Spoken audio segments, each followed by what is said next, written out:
नाबार्ड ने state credit seminar में प्रदेश के लिए 27,160 करोड़ रुपए के संभावित ऋण का प्रस्तुत किया आकलन। किसानों की आय दोगुनी करने को लेकर भी हुई चर्चा। ब्रिटेन से उत्तराखंड पहुंचे 5 लोगों में कोरोना संक्रमण की पुष्टि। स्वास्थ्य विभाग ऐसे सभी लोगों को ट्रेस कर रहा है सैंपलिंग। दिल्ली एम्स में उपचार करा रहे मुख्यमंत्री के स्वास्थ्य में हो रहा है सुधार। नैनीताल जिले के हल्द्वानी में देश का पहला पॉलिनेटर पार्क बनकर हुआ तैयार। पार्क में मधुमक्खियों से लेकर विभिन्न पक्षियों के करीब 40 प्रजातियां हो सकेंगी संरक्षित।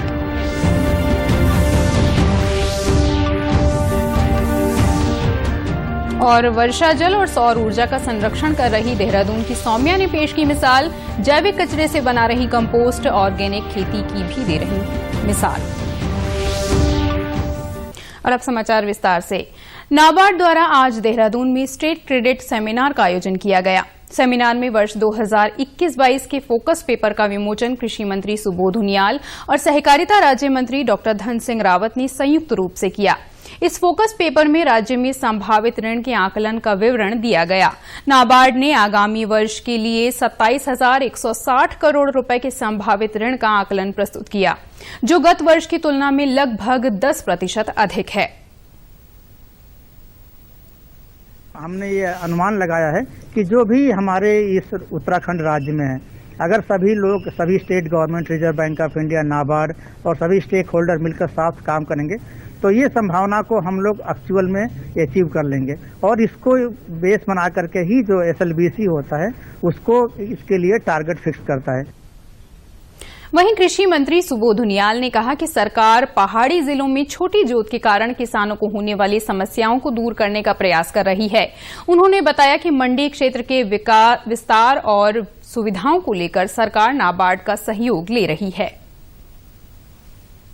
जो तमाम ड्रिप पहाड़ में आप जानते हैं पर्वतीय क्षेत्र में 92% जमीन हमारी वर्षा आधारित है, तो असिंचित भूमि को सिंचित करने के लिए ड्रिप इरिगेशन के कंसेप्ट को मजबूत करने की आवश्यकता राज्य में है।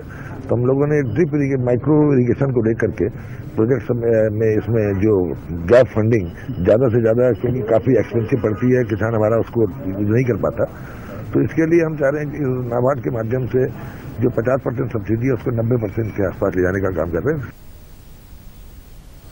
प्रदेश में 227 लोग ब्रिटेन से लौटे हैं, जिनमें से 5 लोग कोरोना संक्रमित पाए गए हैं। स्वास्थ्य विभाग ब्रिटेन से आए लोगों को ट्रेस कर सैंपलिंग कर रहा है। स्वास्थ्य विभाग के अनुसार ऐसे लोगों को आइसोलेट किया जा रहा है। 227 लोग आए हैं, उनको चिन्हित कर दिया गया है IDSP की टीम के द्वारा, और 13 के 13 जनपदों में भी इंफॉर्मेशन दे दी गई है बाय मेल, और उन जनपदों के द्वारा भी उनको ट्रेस आउट कर लिया गया है, और वो बिल्कुल स्ट्रिक्ट हमारे सुपरविजन में हैं और हमारी नॉलेज में हैं, और हम उनको मॉनिटर कर रहे हैं। वहीं मुख्यमंत्री त्रिवेंद्र सिंह रावत दिल्ली एम्स में भर्ती हैं। सहकारिता राज्य मंत्री डॉक्टर धन सिंह रावत ने बताया कि मुख्यमंत्री का स्वास्थ्य अब ठीक है। आज प्रदेश के कुछ वरिष्ठ मंत्री दिल्ली एम्स के लिए भी रवाना हुए। देखिए, मैंने एम्स के डायरेक्टर से भी बात की है, मुख्यमंत्री जी से भी बात हुई है, और उनके PRO से भी बात हुई है। वो बिल्कुल स्वस्थ हैं और रूटीन जो चेकअप हो रहा है आज पूरा चेकअप हो जाएगा। और मैं पूरे प्रदेश की जनता से कहना चाहता हूं कि घबराने की कोई जरूरत नहीं है, और 2-3 दिन में मुख्यमंत्री जी हमारे स्वस्थ होकर हमारे बीच में आ जाएंगे। तो आप भी दिल्ली जा रही हैं? और आज मैं भी खुद दिल्ली जा रहा हूं, एक बार माननीय मुख्यमंत्री जी का स्वास्थ्य। इस बीच प्रदेश में आज कोरोना के 317 नए मामले सामने आए हैं। वहीं एक्टिव मामलों की संख्या 5,256 हो गई है। प्रदेश में अब तक 1,495 कोरोना संक्रमित मरीजों की मृत्यु हो चुकी है। देहरादून में डोईवाला के SDRF मुख्यालय में उप महानिरीक्षक रिद्धिम अग्रवाल ने 8 टीमों को हरिद्वार महाकुंभ में कोविड-19 के जन जागरूकता अभियान के लिए रवाना किया। उन्होंने कहा कि इसका मूल उद्देश्य कुंभ नगरी हरिद्वार के प्रत्येक नगरवासी को कोविड संक्रमण से बचाव के बारे में जानकारी देना है। कुंभ क्षेत्र के विस्तार को देखते हुए टीमों को 8 अलग अलग क्षेत्रों में कार्य करना है। उन्होंने बताया कि जन जागरूकता अभियान के तहत अनेक आकर्षक ऑडियो एवं वीडियो क्लिप भी बनाए गए हैं। बाइक सवार दस्ते इन्हें प्रसारित कर लोगों को कोविड से सुरक्षित रहने की जानकारी देंगे। एसडीआरएफ नोडल एजेंसी है कुंभ में कोविड से रिलेटेड अवेयरनेस के लिए। तो हमने ये टारगेट सेट किया है कि पूरे कुंभ क्षेत्र को 8 जोन्स में डिवाइड करके लगभग 25 एसडीआरएफ के कर्मी और उसके साथ साथ आपदा मित्र, एनजीओस, एनसीसी, एनएसएस के कैडेट्स को अपने साथ जोड़कर हम सभी स्टेक होल्डर्स को कुंभ में कोविड से संबंधित अवेयरनेस दे पाएं।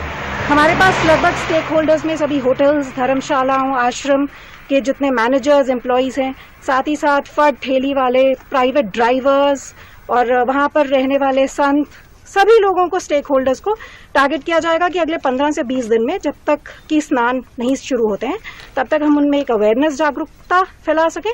साथ ही साथ एसडीआरएफ द्वारा बुकलेट्स तैयार की गई हैं डूज एंड डोंट्स की। उन बुकलेट्स को, पैम्फलेट्स को जगह जगह लगाकर लोगों तक इस बात के लिए जागरूकता कर सकें। प्रदेश में नए साल की तैयारियों को लेकर प्रशासन ने हर जिले में एहतियात बरतने के निर्देश दिए हैं।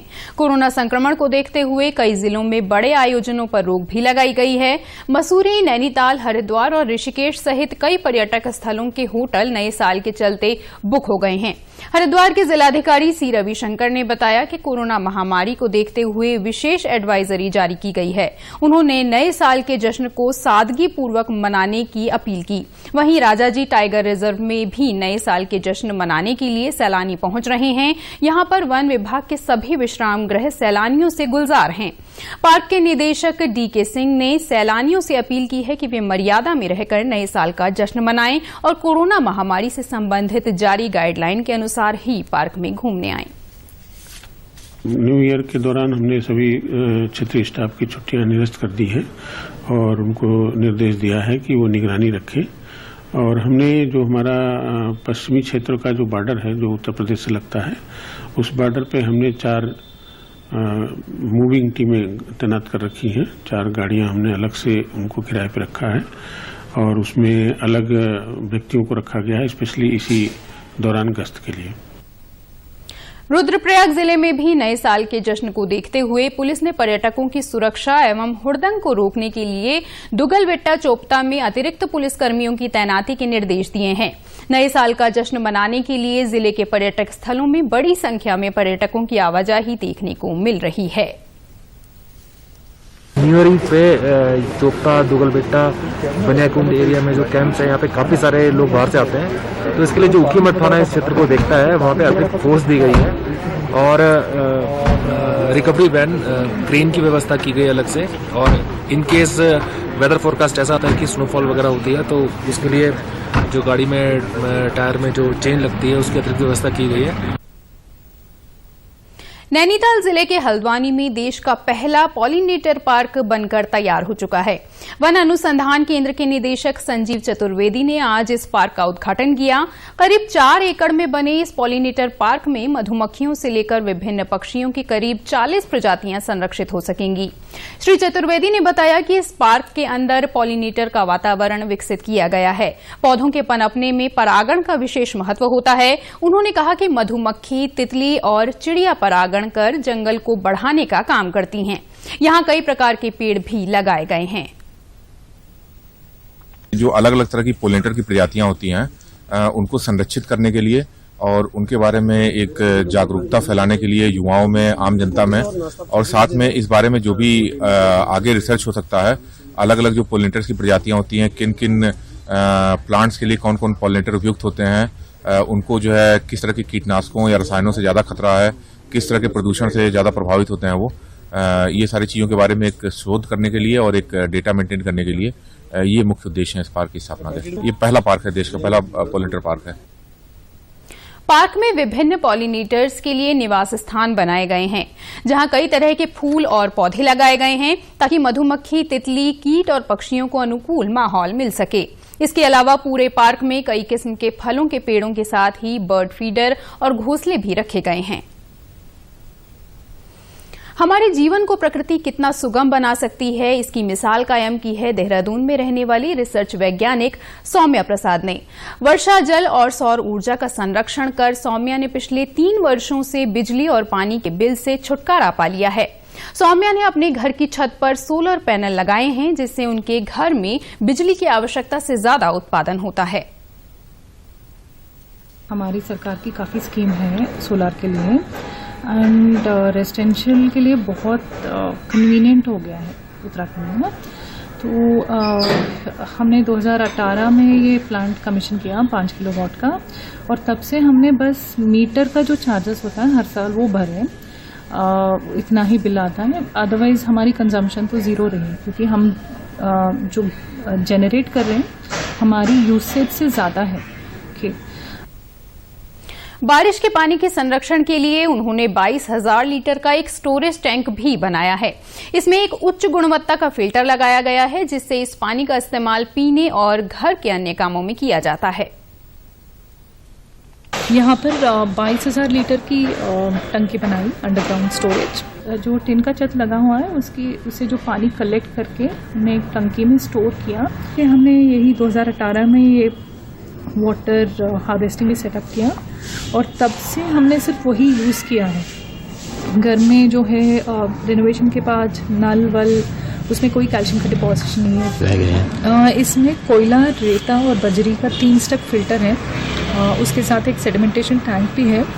देहरादून में क्योंकि बहुत ज़्यादा बारिश होती है तो हमने बड़ा फिल्टर बनाया, और शहरों से यहाँ नॉर्मल से ज़्यादा बारिश होती है। फिल्टर अगर ठीक ठाक बन जाए तो रेन वाटर हार्वेस्टिंग बहुत अच्छी तरह से चलेगी। सौम्या अपने घर में जैविक सब्जियों का भी उत्पादन कर रही हैं। उनके घर में ही उनके परिवार के लायक सब्जी का भी उत्पादन हो जाता है। ये तो देहरादून में और उत्तराखंड में ये तो आम बात है। हमारे यहाँ जहाँ जहाँ थोड़ी सी भी जगह है तो हम लोग सब्जियाँ उगाते हैं। 20-25 टाइप के हर घर में हो ही रहा होगा। एंड हमारे यहाँ खाद बनाते हैं, जो भी किचन का कूड़ा निकलता है, जो पत्ते वत्ते गिरते हैं, उन सब चीज़ों से खाद बनती है। सौम्या प्लास्टिक का उपयोग भी कम ही करती हैं। ऐसे में प्लास्टिक के कचरे को वे निर्माण कार्य में रिसाइकिल करती हैं, जबकि जैविक कचरे से वे कंपोस्ट बना रही हैं। हमारे घर पे जो भी प्लास्टिक जनरेट होता है, फिर भी थोड़ा बहुत हो ही जाता है, मेडिकल वगैरह, वो तो हमने इकट्ठा करके रखा है, और वो कंस्ट्रक्शन में चली जाती है कि ज़्यादातर फाउंडेशन वगैरह में हमारे या हमारे फ्रेंड्स के यहाँ चली गई है। ऑर्गेनिक वेस्ट कंपोस्ट होती है, प्लास्टिक वेस्ट रीयूज हो जाती है। आप अपने जीवन को कैसे एक सिंपल और कॉस्ट इफेक्टिव वे में कैसे आप तो हल्की बदलाव से आप कैसे इम्प्रूव कर सकते। प्रधानमंत्री कृषि योजना के अंतर्गत कोटद्वार में 2 दिवसीय प्रशिक्षण कार्यक्रम आज संपन्न हो गया। प्रशिक्षण कार्यक्रम में पंतनगर विश्वविद्यालय के विशेषज्ञों ने किसानों को फसलों के विषय में जानकारी दी। विशेषज्ञों ने सिंचाई की विधि, उर्वरकों का प्रयोग, पॉली हाउस का उपयोग और मिट्टी परीक्षण के बारे में विस्तार से जानकारी दी। उद्यान निरीक्षक अरुण कुमार पांडे ने प्रधानमंत्री कृषि सिंचाई योजना का लाभ लेने के लिए किसानों को प्रेरित किया। प्रधानमंत्री जी ने सिंचाई से जुड़े हुए सभी विभागों को एक छतरी के नीचे ला करके एक नई योजना शुरू करी, प्रधानमंत्री कृषि सिंचाई योजना। इसके लिए ये योजना का एक पार्ट है, पार्ट ऑफ मोरक्राप स्कीम, जिसके अंतर्गत यहाँ पे एक प्रशिक्षण कार्यक्रम किसानों के लिए लगाया गया। इस कार्यक्रम में किसानों को योजना की पूरी जानकारी दी गई। कोटद्वार के उद्यान विशेषज्ञ प्रभाकर सिंह ने बताया कि प्रशिक्षण कार्यक्रम में जिले के विभिन्न क्षेत्रों से 132 काश्तकारों ने भाग लिया। कार्यक्रम में युवाओं को पॉली हाउस के माध्यम से कृषि उत्पादन के गुर सिखाए गए। ये जो 2 दिवसीय प्रशिक्षण प्रधानमंत्री की सिंचाई योजना के अंतर्गत कराया गया कोटद्वार संभाग के द्वारा, इसमें 132 युवा कृषकों ने भाग लिया, जो 8 ब्लॉकों के आए थे। बीरोखाल, जहरी खाल, पोखरा, नैनी डांडा, रिखड़ी खाल, दुगड्डा, आज ब्लॉकों के किसान आए थे और बढ़ चढ़ कर उन्होंने हिस्सा लिया। और इस प्रशिक्षण कराने का मेरा सबसे बड़ा मकसद इसके साथ में जुड़ा हुआ था कि यहाँ पर कम से कम 203 युवाओं को, प्रवासी भारतीयों को पॉली हाउस के माध्यम से जोड़ा जा रहा है। थलीसैंण क्षेत्र से आए किसान अनूप पटवाल ने बताया कि सिंचाई और उर्वरक के सही अनुपात की जानकारी मिलने से खेती में उन्हें मदद मिलेगी। हॉर्टिकल्चर डिपार्टमेंट से या पंतनगर से जो हमारे भट्ट साहब आए थे और ड्रिप इरिगेशन वाले जो वो आपको ब्रीफ करते हैं कि किस तरह से फार्मिंग की जाती है, उसका बेनिफिट्स क्या होते हैं। ठीक है, साथ साथ ये होता है कि आपके साथ में कुछ ऐसे फार्मर्स भी जुड़े मिल जाते हैं वहाँ पे आपको, जिनको तजुर्बा काफ़ी ज़्यादा होता है, तो आप उनके साथ बैठ के आपके लिंक अच्छे बनते हैं, थोड़ा आप उनसे सीखते हैं, वो भी अपनी अपनी बातें रखते हैं। तो सिंचाई के बारे में जो बताया, तो सिंचाई के बारे में ड्रिप सिंचाई जो बताई, ड्रिप सिंचाई काफ़ी लाभदायक है। और भी सिंचाई जो बताई, जो नॉर्मल सिंचाई जो हम करते हैं तो हम नहर से करते हैं, तो नहर की सिंचाई में पानी भी ज़्यादा बर्बाद होता है। जो उन्होंने बताया कि जैसे कि पानी ज़्यादा बर्बाद हो रहा है। ड्रिप सिंचाई में धीरे धीरे पानी पौधे को ही मिलता है, घास फूस होती नहीं है, उसमें काफ़ी फायदा है। नहीं, कुछ ही पौधों में ड्रिप सिंचाई होती है, सब प्रकार की फसलों में नहीं हो पाती है। उत्तराखंड के समाचारों में बस इतना ही। चलते चलते मुख्य समाचार एक बार फिर। नाबार्ड ने स्टेट क्रेडिट सेमिनार में प्रदेश के लिए 27,160 करोड़ रुपए के संभावित ऋण का प्रस्तुत किया आकलन। किसानों की आय दोगुनी करने को लेकर भी हुई चर्चा। ब्रिटेन से उत्तराखंड पहुंचे 5 लोगों में कोरोना संक्रमण की पुष्टि। स्वास्थ्य विभाग ऐसे सभी लोगों को ट्रेस कर रहा है सैंपलिंग। दिल्ली एम्स में उपचार करा रहे मुख्यमंत्री के स्वास्थ्य में हो रहा है सुधार। नैनीताल जिले के हल्द्वानी में देश का पहला पॉलिनेटर पार्क बनकर हुआ तैयार। पार्क में मधुमक्खियों से लेकर विभिन्न पक्षियों के करीब 40 प्रजातियां हो सकेंगी संरक्षित।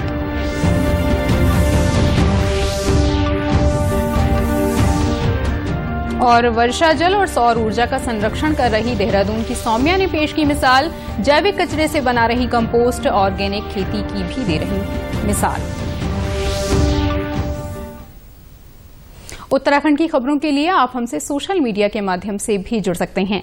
हमारा ट्विटर हैंडल है DD News_देहरादून। हमारा फेसबुक पेज है DD News उत्तराखंड और हमारे YouTube channel DD News Uttarakhand को भी आप सब्सक्राइब कर सकते हैं। कोरोना संक्रमण से बचने के लिए मास्क अनिवार्य रूप से और सही ढंग से प्रयोग करें।